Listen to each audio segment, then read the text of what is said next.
Exar Kun, a Jedi who believed he could walk the path of light and flirt with the dark side.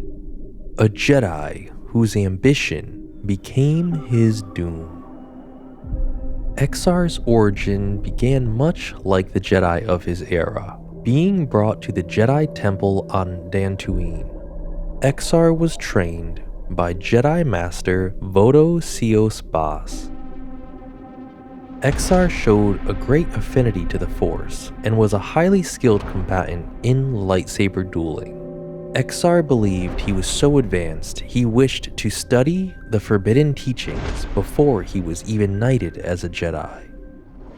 One evening, Exar snuck into his master's quarters to retrieve a holocron which he knew held the secrets of a Sith, Freedon Nod.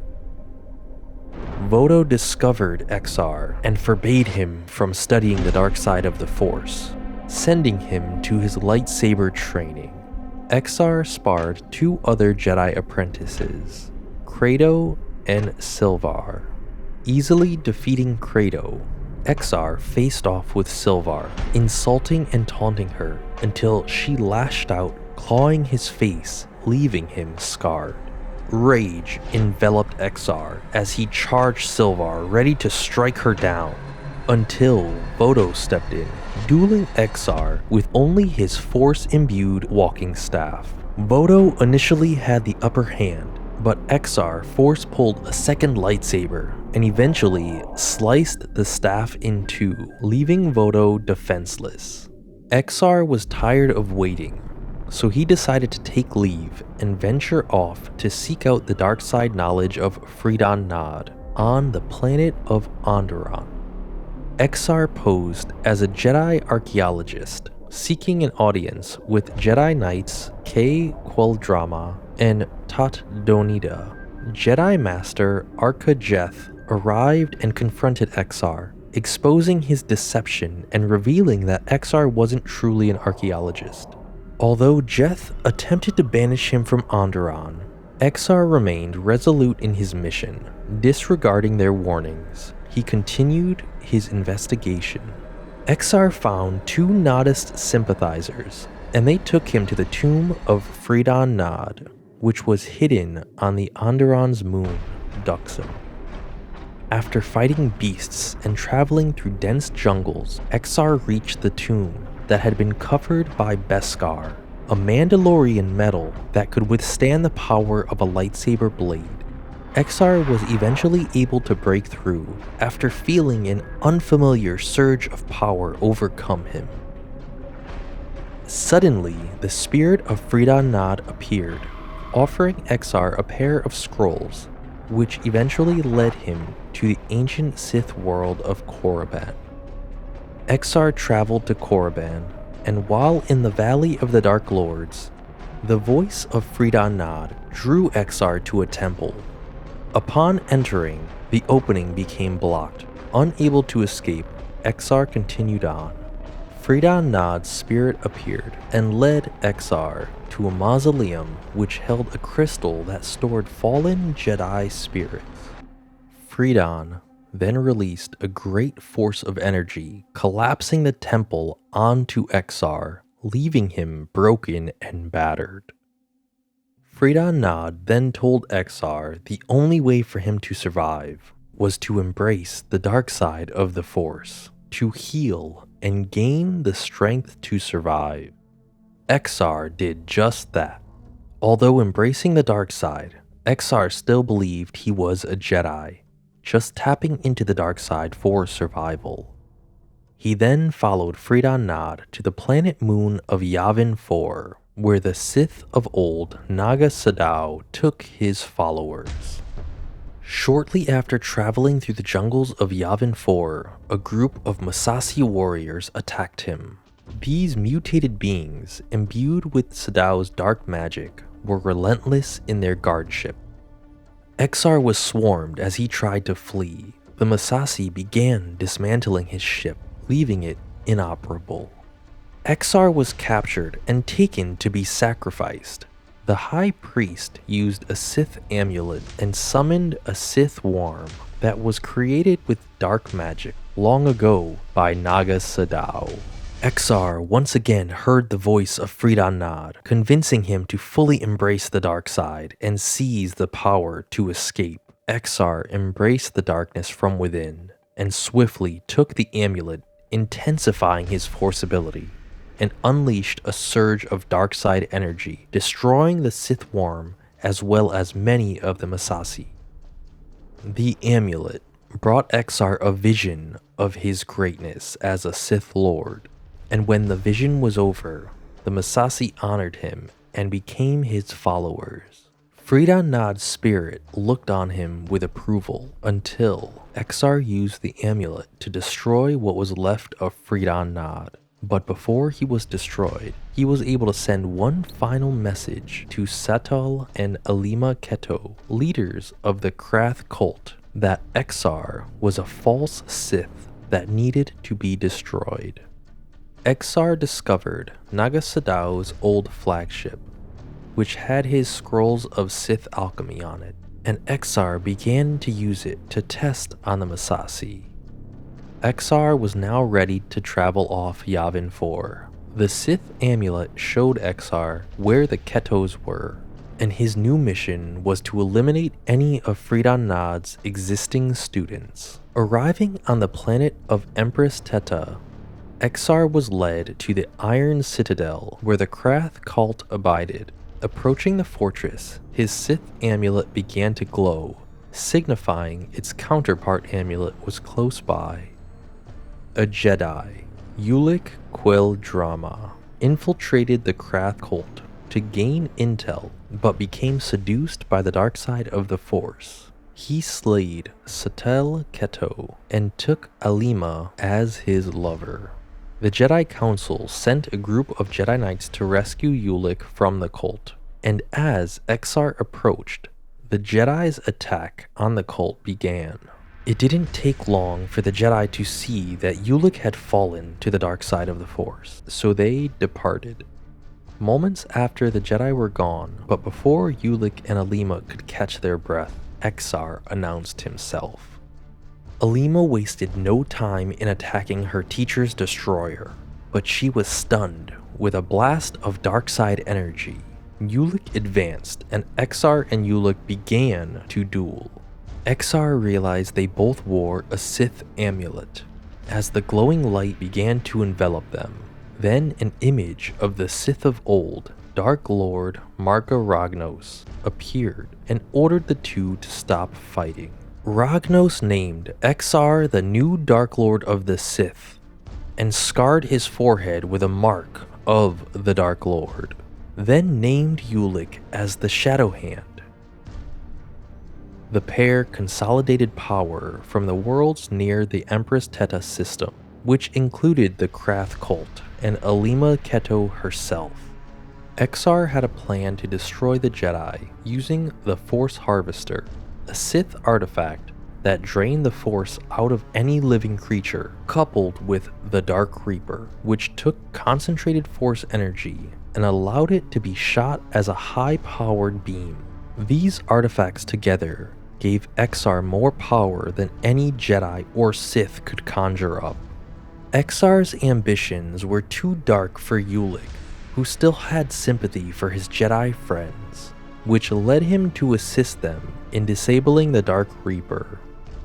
Exar journeyed to the world of Ossus, where he falsely advocated for the return of the true ideals of the Jedi, all the while hiding his own fall to the dark side. Exar revealed that he had destroyed the spirit of Freedon Nod and presented the Sith amulet as a Jedi amulet. Exar discovered Jedi Master Odin Orr owned a Sith holocron. Knowing that the holocron could serve his purpose, Exar waited until he was alone and attacked Odin, overpowering him. As the Jedi Master was slain, his body faded away, and Exar took control of the ancient artifact. Exar claimed that Odin had died peacefully, elevating him to the rank of Jedi Master. It was then easy for Exar to manipulate the Jedi to join his side. Ulic was simultaneously gaining the trust and loyalty of the Mandalorian army. Having the Krath cult and the Mandalorians, Ulic was excited for battle, longing to strike Coruscant. Although Exar didn't believe it was the right choice, he allowed Ulic to attack. Exar traveled back to Yavin 4 with his now 20 Jedi students. Upon arrival, one of the students sensed the dark side and tried to escape, but was captured by the Massassi warriors. Exar was forced to call them off and continued to explain to them that the moon was engulfed in the dark side, but deceptively told them he was attempting to purify it. Exar then revealed the holocron of their old master was a Sith holocron.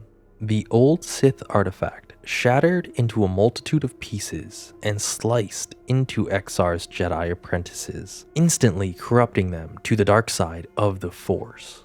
Exar's first order of business was to charge his new Brotherhood of the Sith to go off and destroy their old Jedi masters to weaken the Jedi Order. Before Exar could go face his master, he learned Ulic's failure on Coruscant and how he was being tried by the Senate. Exar arrived on Coruscant and used dark magic to freeze all in the room as he set free Ulic and killed the Supreme Chancellor Sidrona.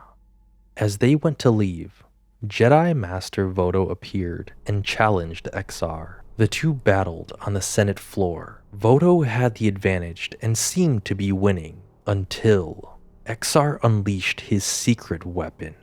He ignited the other side of his lightsaber, revealing for the first time ever a double-bladed lightsaber. It didn't take long after that, and Bas was slain. After all had regrouped back on Yavin 4, it was revealed that it was Alima Keto who caused the Sith to fail and be captured. But the bad news was far from over. The new Sith Brotherhood were defeated or captured by the Jedi they were tasked out to slay. Exar no longer trusted Alima, sending her on a mission to draw Republic soldiers and Jedi to her location. Then she used the dark side sorcery to rip open the core of a star, destroying everyone in the vicinity, including herself. The supernova caused panic in the nearby star systems, so Exar took advantage of that by attacking the planet of Ossus to raid the Jedi library. Ulic became caught up in a firefight with his brother Kay, while Exar safely made his way to the library. Although Exar ran into some difficulties himself, he was able to get as much of what he longed for and was able to escape, although his apprentice was not so lucky. Ulic slaughtered his brother, and the Jedi cut him off from the Force. With so much remorse of taking his brother's life, he turned his back on Exar and chose to help the Jedi to hunt Exar down. Exar then ordered the Mandalorians to attack Onderon, but the Mandalorians were far outnumbered, so they fled back to the moon of Duxon, knowing their part in this war was over. Exar discovered Ulic's betrayal and knew that he was far outnumbered as the Republic ships arrived at Yavin 4. He knew the only way he could survive would be without his physical form. Exar began a dangerous Sith ritual. A light shining down from above lit a fire upon the moon. Exar's body began to disintegrate. The Republic believed they had won, unknowing that Exar's ritual was complete and his spirit did indeed survive, just not the way he had hoped. Now, Exar was trapped within the temple, alone in the dark.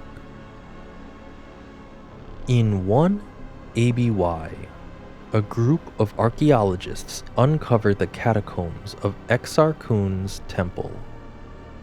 Exar possessed the team, turning them into his cult, but the cultists were soon run out, and Exar's spirit was defeated and silenced once more. Jedi Master Luke Skywalker was seeking apprentices for his new Jedi Academy in 11 ABY. He chose the moon of Yavin 4. Exar was able to reach out in the Force and connect with a Force-sensitive boy named Gantoris. The student followed Luke because he thought the figure from his dream was Luke. As Gantoris began his training, Exar returned to his dreams and pulled him towards the dark side of the Force. Exar attempted the same with other of Luke's students as they arrived, but Gantoris was the only one Exar could dig his claws into. Exar showed Gantoris a vision of his people being massacred to enrage him, but the student turned his anger on Exar and attempted to attack him. Exar wasted no time and took his life, incinerating him. Exar then targeted a new student, Kip Duran, who had a life of suffering in the spice mines of Kessel. Kip had little patience for the slow Jedi pace of learning. He wanted to have his revenge on the Empire that still lingered in the galaxy. Exar led Kip to his temple and began teaching him ways of the dark side, tempting him with power to have his revenge. Luke confronted Kip, and Exar appeared, and they both attacked Luke, putting him into a coma-like state. Luke's spirit was removed from his physical body. Exar confronted Luke's spirit that remained present with his friends and family. He threatened to destroy the Jedi's physical body, leaving his spirit trapped, much like he was. Exar attempted many ways to destroy Luke, but his plans were all but thwarted. With each attempt, it grew the Jedi closer, until finally they bonded together, and as Exar appeared, so did the spirit of Luke, and Exar's old master, Vodo Siask Bas. And as the Jedi students crossed their lightsabers into Exar's shadowy figure, he began to dissolve and was destroyed, leaving nothing but a tragedy, a legend of great power and the fall to the dark side of the Force.